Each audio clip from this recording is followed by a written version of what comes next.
Commander Vex 9 clicked his 6 claws against the metal desk, creating a rhythm that somehow managed to sound both bored and irritated.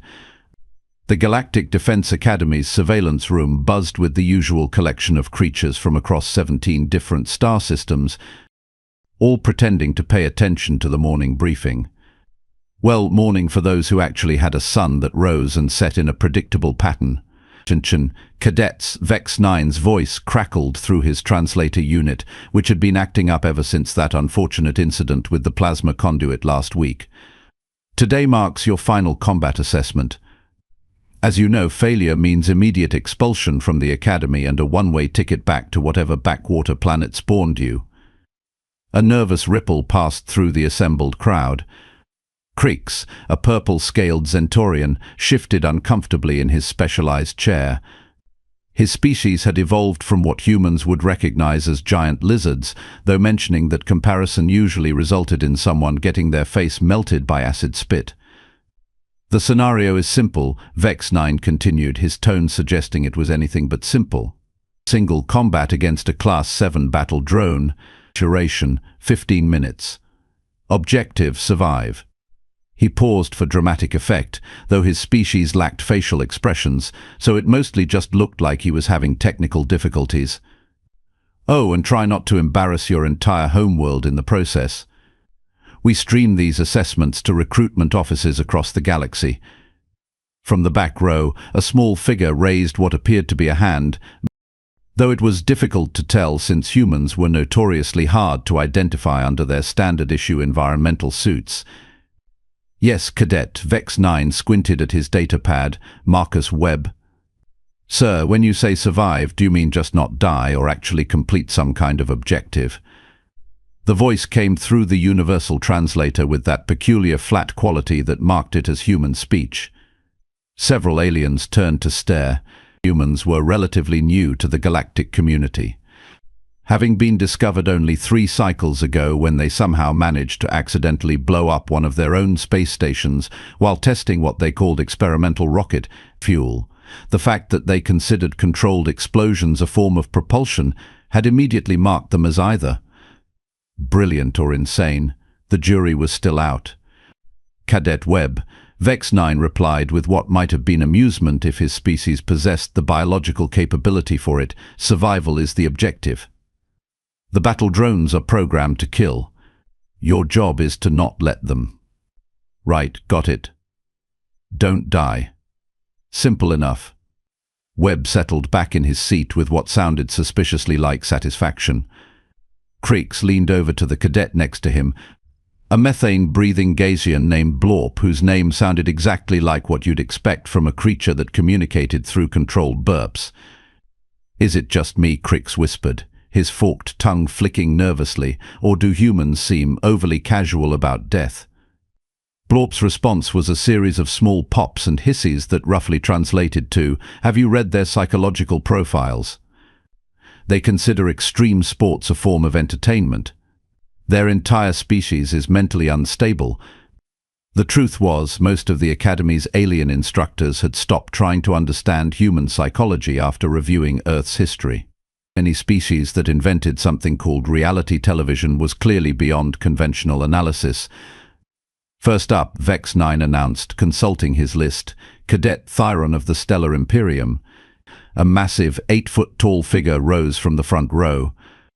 Thyron belonged to a warrior race that had conquered 12 star systems before joining the galactic community. His people were bred for combat with natural armor plating and reflexes that could track a plasma bolt in flight. If anyone was going to survive this assessment, it would be him. The combat chamber was a circular arena surrounded by reinforced transparent aluminum barriers. The energy shields hummed to life as Thyron entered, his ceremonial battle claws gleaming under the harsh lighting. The Academy spared no expense on these assessments, partly for training purposes and partly because alien betting pools generated significant revenue. The battle drone descended from the ceiling like a mechanical spider having a very bad day. Class 7 units were originally designed for suppressing prison riots on maximum security planets. They stood 9 feet tall, possessed enough firepower to level a small building, and had reaction times measured in microseconds. In other words, they were specifically built to turn organic life forms into component atoms.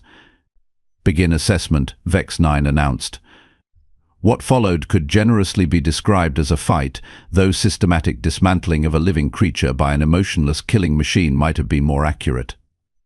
Thyron lasted exactly 4 minutes and 37 seconds before the medical team had to activate the emergency teleporter to prevent him from becoming a very large, very colorful stain on the arena floor.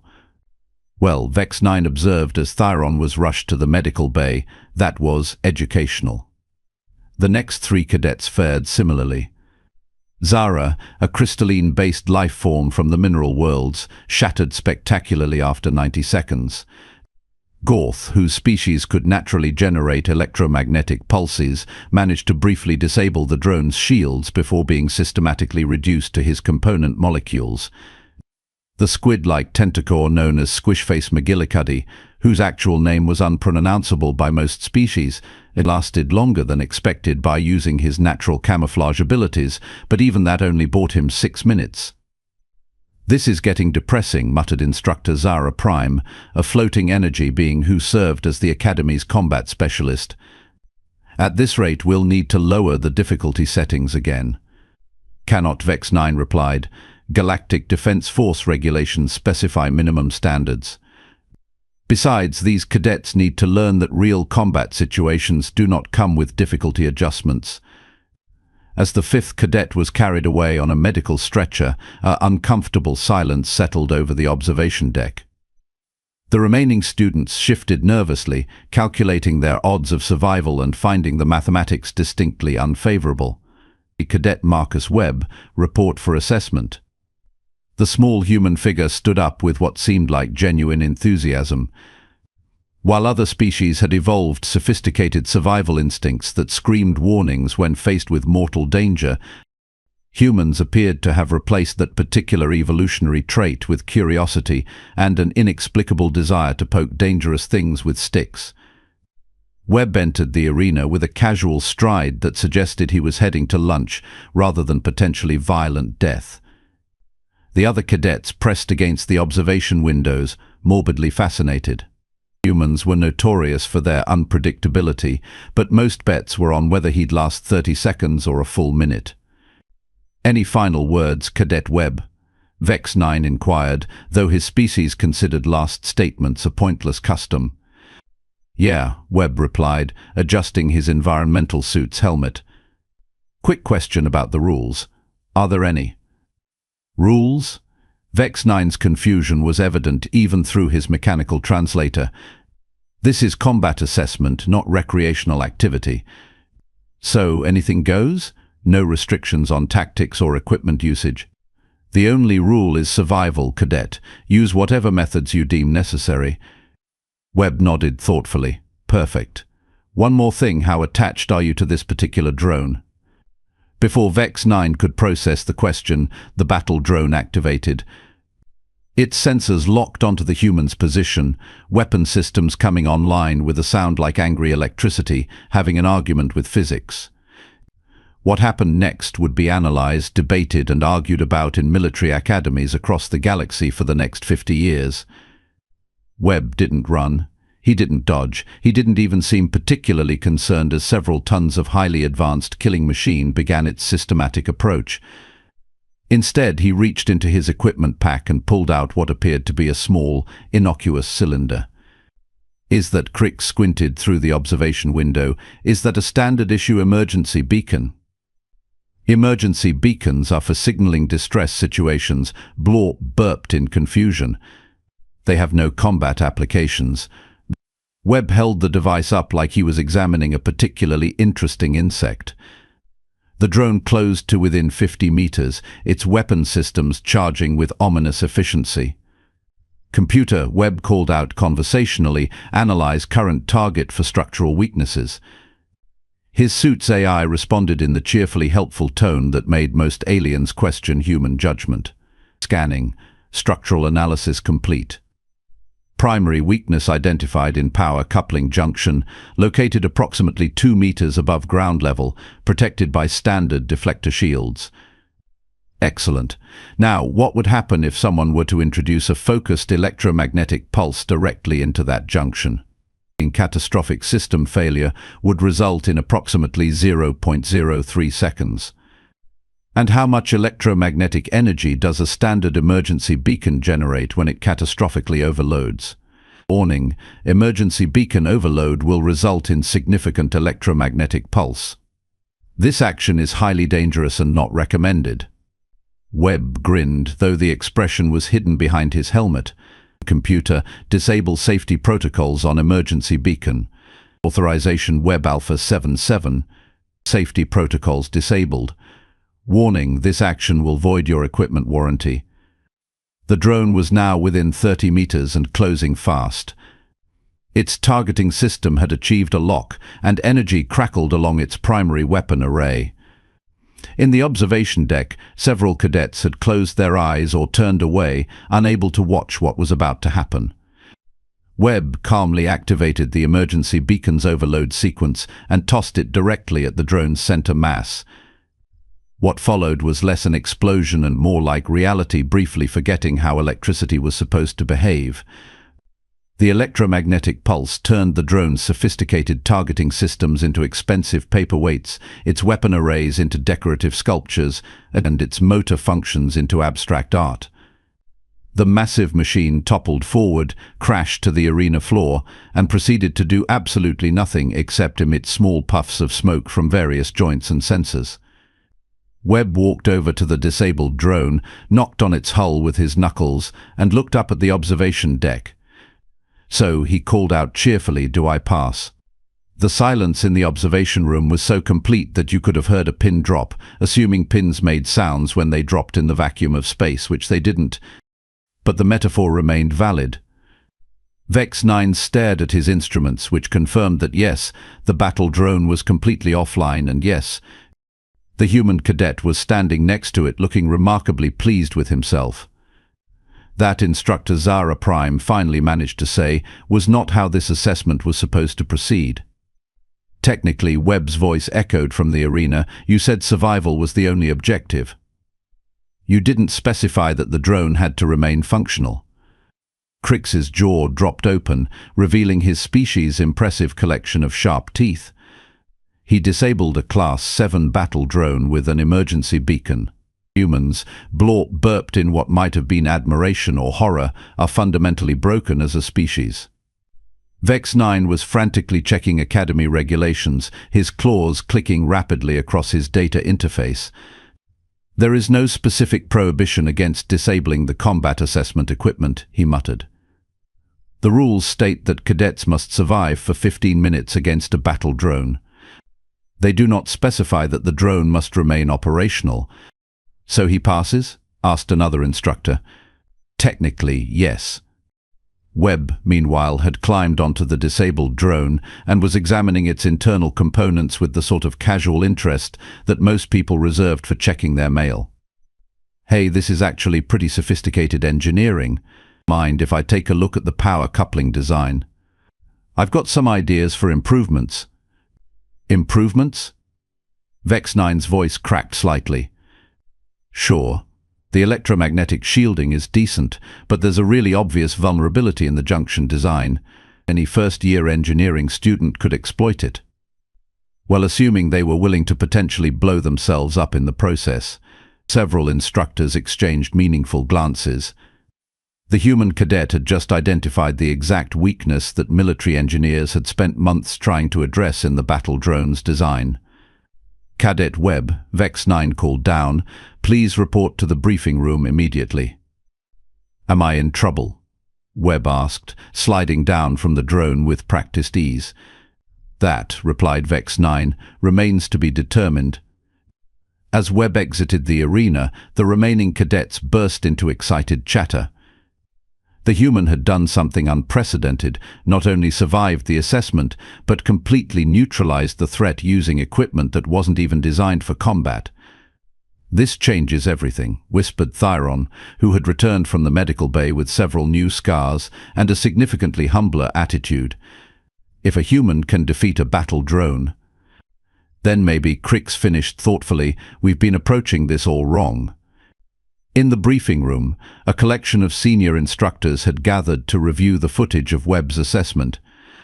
The holographic display showed the encounter from multiple angles, and each viewing revealed new details that made the accomplishment seem even more impossible. "Run it again," requested Admiral Corex, the Academy's commandant. His species resembled what humans would call a cross between a shark and a very irritated accountant. The footage replayed, showing Webb's casual analysis, his calm conversation with his suit's computer, and the precisely timed throw that had neutralized millions of credits worth of military hardware. "Reaction time?" Corex asked. 3.7 seconds from target lock to countermeasure deployment, reported the technical analyst. "Well within human normal parameters." "Stress indicators?" "Minimal. Heart rate elevated but stable. No signs of panic or fear response." Corex's gills fluttered in what his species used instead of sighing. "So he wasn't lucky. This was calculated." "Appears so, sir." The door chimed and Webb entered, his environmental suit helmet tucked under his arm. His hair was slightly mussed, and he looked like someone who had just finished a particularly enjoyable puzzle rather than a life-or-death combat situation. "You wanted to see me, sir?" "Cadet Webb," Corex began, his voice carrying the weight of someone accustomed to being obeyed without question. "Explain your actions in the combat assessment." Webb blinked. "Which part? The surviving or the not dying?" "The part where you destroyed Academy property valued at approximately 4 million galactic credits." "Oh, that." Webb looked genuinely surprised. "I didn't destroy it. I just turned it off. The electromagnetic pulse should wear off in a few hours." "Well, mostly. You might need to replace some of the more sensitive components, but the basic structure is fine." Corex made a note on his data pad. "And how, exactly, did you know that an emergency beacon could generate sufficient electromagnetic pulse to disable a battle drone?"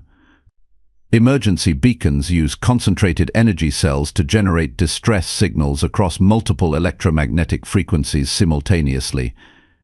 The power requirements are pretty substantial." Webb shrugged. "Basic physics.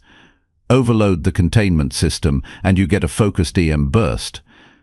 I mean, it's not rocket science." Several instructors exchanged glances. For humans, rocket science actually was considered basic transportation technology. Cadet Webb, another instructor, interjected, "Your species has been part of the galactic community for less than 3 years. How do you possess knowledge of battle drone vulnerabilities?" "I don't specifically, but electromagnetic shielding follows pretty universal principles. Most military equipment is designed to withstand external EM attacks, not internal disruption of power systems. It's a common engineering oversight." The room fell silent as the implications sank in. The human cadet had identified and exploited a fundamental weakness in military technology using nothing more than basic scientific principles and creative problem-solving. "Cadet Webb," Corex said slowly, "are you telling us that humans routinely analyze military equipment for vulnerabilities?" "Well, no, but we do tend to figure out how things work, and once you understand how something works, it's usually pretty obvious how to break it." Webb paused. "Is that not normal?" The answer, as every instructor in the room suddenly realized, was no. Most species approached problems through established procedures and proven methodologies. Humans apparently approached problems by immediately trying to find ways to break them. "One final question," Corex said. "Were you concerned about the possibility of failure?" Webb considered this seriously. "Not really. I mean, worst case scenario, I'd get teleported out before anything permanently damaging happened. And best case, I'd learn something interesting about battle drone engineering." He grinned. Either way seemed like a win. As Webb left the briefing room, the assembled instructors sat in contemplative silence. They had just witnessed something unprecedented, a cadet who approached mortal danger with the same casual interest that most people reserved for trying new breakfast foods. "Sir," the technical analyst said quietly, "should we be concerned that humans view military assessments as learning opportunities?" Admiral Corex's gills fluttered again. "I think," he said slowly, "we should be very concerned indeed." Outside the briefing room, Webb rejoined his fellow cadets, who immediately surrounded him with questions. "How did you know it would work?" demanded Thyron. "What if you had been wrong?" asked Crix. "Were you scared?" burped Blorp. Webb looked around at the assembled aliens, all staring at him with expressions ranging from admiration to horror to complete bewilderment. "Guys," he said with a grin, "it's just problem solving. You identify the issue, figure out the available resources, and apply basic scientific principles. The drone was the problem, the emergency beacon was the resource, and electromagnetic pulse was the solution." "But what if it hadn't worked?"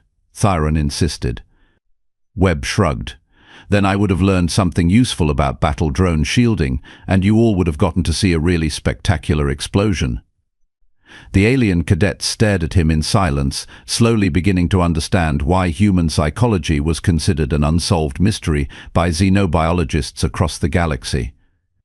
As they walked toward the cafeteria, none of them noticed the small recording device that had captured every word of their conversation, or the fact that the footage of Webb's assessment was already being transmitted to military intelligence agencies across 17 star systems. The galaxy, it seemed, was about to get a very educational introduction to human problem-solving techniques. And somewhere in a secure facility on Earth, a small group of military analysts were watching their own copy of the footage and trying very hard not to smile. The plan, after all, was proceeding exactly as intended. 3 days later, Admiral Corex found himself staring at a holographic display that made his headache worse with each passing minute.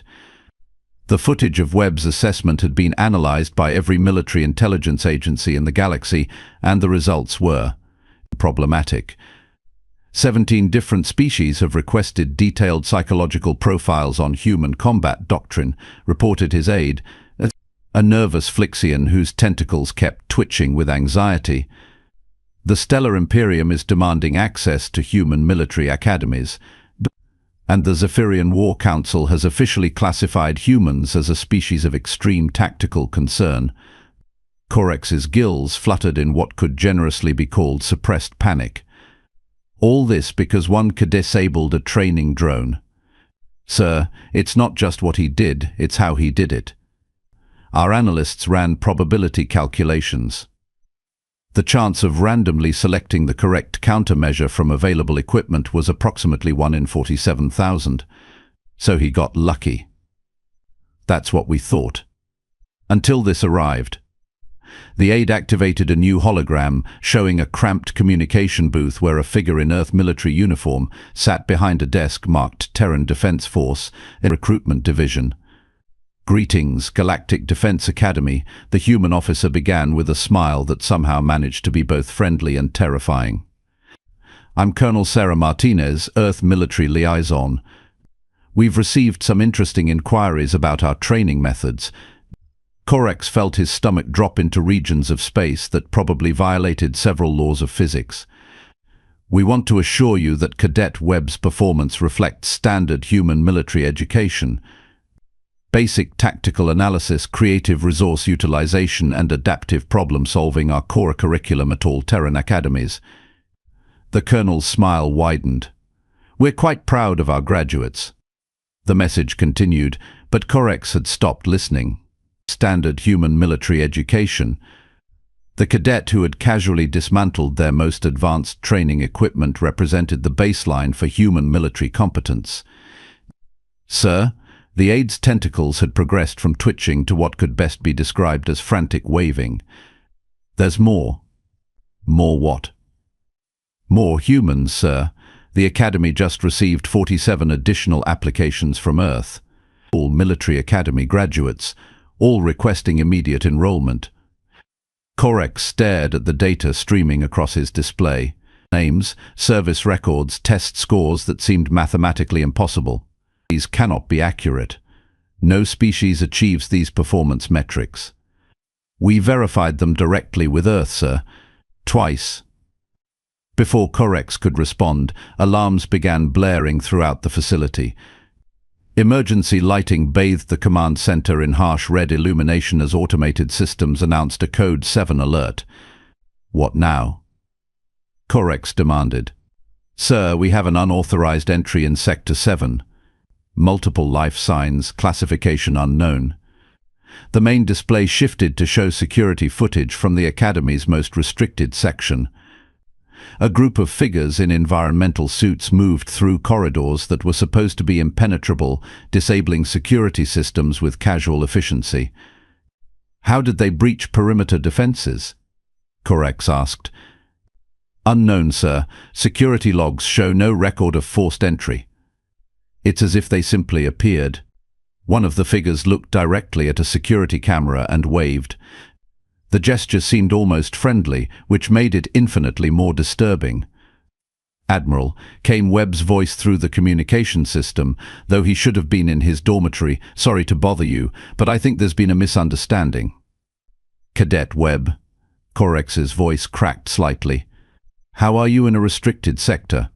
Oh, we're not in a restricted sector.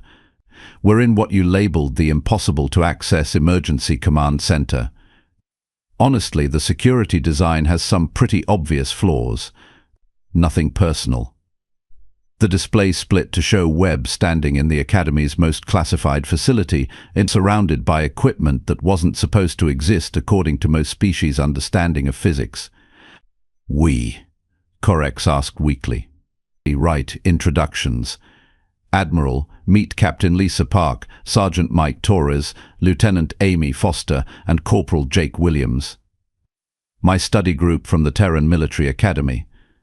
4 additional humans removed their helmets, revealing expressions of polite interest that made Corex's headache evolve into what might charitably be called existential dread. Study group, he managed. We've been analyzing galactic military doctrine for the past few months, Webb explained cheerfully. Fascinating stuff, really, though there are some fundamental tactical assumptions that seem questionable. Captain Park stepped forward, consulting a data pad. Admiral Corex, we've completed a preliminary security assessment of your facility. We've identified 47 critical vulnerabilities, including the rather glaring oversight in your quantum encryption protocols. Quantum encryption is theoretically unbreakable, Corex protested. Sure, if you ignore the possibility of temporal phase shifting, Sergeant Torres interjected. Basic stuff, really. Any first-year physics student could crack it. Corex turned to his aide, whose tentacles had now achieved a state that could only be described as hysterical wiggling. Explain to me how 5 human cadets infiltrated the most secure facility in the galactic sector. Sir, according to our analysis, they didn't infiltrate anything. They simply identified 73 distinct methods of entry that our security systems weren't designed to detect. Lieutenant Foster looked up from a console she'd apparently been casually hacking. Your defense grid operates on some interesting principles, Admiral. Very sophisticated, very impressive. Also completely vulnerable to synchronized electromagnetic disruption applied at 17 specific frequency intervals. You're telling me, Corex said slowly, that humans can simply ignore our security measures? Not ignore, Webb corrected. Understand. Once you understand how something works, bypassing it becomes a matter of basic engineering. Corporal Williams had wandered over to a classified weapons display and was examining a prototype plasma cannon with obvious professional interest. Nice design, but the cooling system has a critical flaw. About 15 seconds of continuous fire, and the whole thing would overheat catastrophically. That weapon is classified above your security clearance level, Corex pointed out weakly. Classification doesn't change physics, Williams replied. Though I have to say whoever designed the magnetic field containment system was pretty clever. Flawed, but clever. Admiral Corex found himself in the unprecedented position of watching 5 human students casually dismantle everything he thought he knew about military security advanced technology, and the fundamental nature of reality. What, he asked, his voice barely above a whisper, do you want? Captain Park exchanged glances with her team members. Actually, we just wanted to talk. See, Earth received some interesting communications from various galactic military organizations asking about human combat capabilities. And, Corex prompted, though he was beginning to suspect he didn't want to hear the answer. Well, they seem to think that Webb here represents some kind of exceptional human specimen. Elite military training, advanced tactical education, that sort of thing. Webb looked genuinely embarrassed. I tried to tell them I was just a regular cadet, but nobody believed me. The problem, Lieutenant Foster continued, is that these inquiries are starting to make Earth's government nervous. When alien civilizations start asking detailed questions about human military capabilities, it tends to raise some red flags. Sergeant Torres nodded grimly, especially when those civilizations have histories of conquering planets they consider tactically interesting. The temperature in the room seemed to drop several degrees as the implications became clear. You think, Corex said carefully, that the galaxy views humans as a military threat? We think, Captain Park replied, that the galaxy is about to make a very serious mistake. She activated a holographic display that showed strategic analyses from across 17 different star systems, military assessments, threat evaluations, and worst of all, several documents that looked suspiciously like invasion plans. The Draconian Empire has classified Earth as a priority neutralization target, Park continued. The Stellar Imperium is debating preemptive action, and the Zephyrian War Council has started referring to humans as the existential threat species. Corex stared at the intelligence reports, his understanding of galactic politics shifting like sand dunes in a windstorm. This is all based on one training assessment. Not just the assessment, Webb said quietly. It's the reaction to the assessment. See, humans have been watching galactic military doctrine for 3 years now, and we've noticed some patterns. The holographic display shifted to show tactical analyses that made Corex's head spin. Fleet movements, strategic positioning, resource allocation, all viewed through what appeared to be a completely alien perspective on warfare itself. Most galactic civilizations approach military conflict like chess, Lieutenant Foster explained. Structured, predictable, following established rules and conventions. Humans, Sergeant Torres continued, approach military conflict like, well, imagine chess where all the pieces can suddenly move in directions the board wasn't designed for. Corporal Williams looked up from the plasma cannon he'd been examining. Also, we tend to question why we're playing chess in the first place when we could just flip the table over. The room fell silent as the full implications of human military philosophy became clear.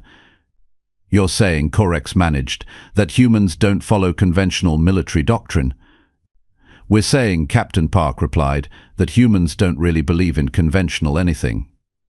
We see rules as suggestions, limitations as puzzles to solve, and impossible situations as interesting challenges. Webb nodded enthusiastically. It's like the battle drone assessment. Everyone else saw a survival test. I saw an engineering problem with a really obvious solution. But what happens, Corex asked, his voice barely audible, when the galaxy decides that humans are too dangerous to leave alone? The 5 humans exchanged looks that somehow managed to convey volumes of unspoken communication. That, Captain Park said with a smile that made Corex's species' survival instinct start screaming, would be unfortunate. For who? Corex asked, though he was beginning to suspect he already knew the answer. For everyone who isn't human, Webb replied cheerfully. See, the thing about humans is that we're really, really good at problem solving. And if the galaxy becomes a problem that needs solving... He didn't finish the sentence. He didn't need to. Lieutenant Foster activated another holographic display, this one showing Earth's current military capabilities. The data made Corex's vision go slightly fuzzy around the edges. These numbers cannot be correct, he whispered. Oh, those are just the public capabilities, Sergeant Torres said casually. The classified stuff is significantly more creative. Captain Park leaned forward, her expression becoming serious for the first time since the conversation began. "Admiral, Earth's government sent us here to deliver a message. A friendly one." "Which is?" "Humans are perfectly happy to remain peaceful members of the galactic community. We enjoy cultural exchange, scientific cooperation, and shared exploration of the universe. We have no interest in conquest, domination, or interfering with other species' internal affairs." Corex felt a brief moment of relief, which lasted exactly until Park continued speaking. "However," she said, "if the galaxy decides to treat us as a threat, we will become one. And when humans decide to become a threat," she gestured to the security breaches, the disabled defenses, and the casual analysis of classified military technology. "Well, you've seen what 5 students can accomplish on a weekend." The implications hung in the air like a toxic cloud. "What do you want from us?" Corex asked. Webb stepped forward, his expression earnest. "Help us prevent a war that nobody actually wants. The galaxy is scared because they think humans are unpredictable. They're not wrong, but they're not right either." "We're not unpredictable," Captain Park continued. "We're just optimized for adaptation. We see patterns differently, approach problems from unexpected angles, and refuse to accept that anything is truly impossible. Which," Lieutenant Foster added, "makes us excellent allies and terrible enemies." Corporal Williams had finished his examination of the plasma cannon and was now looking at what appeared to be a classified star chart. "The thing is, most species seem to think that military superiority comes from having better weapons or stronger defenses. Humans believe," Sergeant Taurus concluded, "that military superiority comes from thinking about problems in ways your opponent never considered." Admiral Corex stared at the 5 humans who had casually demonstrated capabilities that shouldn't exist, infiltrated facilities that couldn't be breached, and analyzed military technology that was supposedly beyond their understanding. "What do you propose?" he asked. "Simple," Webb replied with that same cheerful grin that had started this entire situation. "We help you redesign galactic military training doctrine, show other species how humans actually think, demonstrate that our capabilities come from education and creativity rather than some kind of biological superiority." In exchange, Captain Park added, "Earth remains exactly what it's always been, a peaceful member of the galactic community that just happens to have some interesting ideas about problem solving. And if we refuse?" The 5 humans looked at each other, and for a moment their expressions became completely unreadable. Then Webb said quietly, "You'll get to find out why Earth's government considers 5 military academy students an appropriate diplomatic mission to the most advanced military facility in the galaxy." The threat was delivered so casually, with such friendly sincerity, that it took Corex several seconds to recognize it as a threat at all. "I need to consult with my superiors," he said finally. "Of course," Captain Park replied. "We'll wait here." "Don't worry about security, we've already upgraded your systems. They should be about 30% more efficient now." As Admiral Corex left the command center, his aide scurrying behind him with frantic tentacle movements, he couldn't shake the feeling that the balance of galactic power had just shifted in ways that no one fully understood. Behind him, 5 human students continued their casual examination of military technology that represented the pinnacle of galactic engineering achievement, discussing improvements with the same tone that most people used to debate lunch options. 3 hours later, the Galactic Defense Council received an unprecedented message from Earth, a complete restructuring proposal for military education across 17 star systems, designed to promote mutual understanding and prevent the kind of catastrophic misunderstandings that had historically led to galactic wars. The proposal was accompanied by detailed technical specifications for improvements to every major military system currently in use, along with polite suggestions for upgrading defense networks that had been considered impregnable. The vote to accept Earth's proposal was unanimous. After all, when someone demonstrates that they could dismantle your entire civilization without breaking a sweat, and then offers to teach you how they did it, The smart move is to say yes. In the Academy's cafeteria that evening, Webb sat with his fellow cadets, enjoying a meal that tasted remarkably like chicken, assuming chicken had evolved on a planet with 3 suns and an atmosphere consisting primarily of methane. So Creeks asked, his forked tongue flicking nervously, "What happens now?" Webb shrugged, spearing something that might have been a vegetable with his fork. "Now we go to class, study galactic military history, and try not to accidentally revolutionize interstellar warfare doctrine during our homework assignments." Is that Blorp burped uncertainly a normal Tuesday for humans? Webb considered this seriously. Pretty much, yeah. Though usually we try to keep the revolutionary breakthroughs to a minimum during the week. Weekends are better for that sort of thing. As the alien cadet stared at him in a mixture of admiration and terror, Webb couldn't help but smile. The galaxy was about to become a much more interesting place. And somewhere in the depths of space, the various military organizations that had briefly considered humans a threat were beginning to understand a fundamental truth about the universe. There was a significant difference between being afraid of someone and being afraid for them. Humans, it turned out, were the kind of species you wanted on your side when the universe got complicated. Because when humans decided to help solve problems, those problems tended to stay solved. Forever.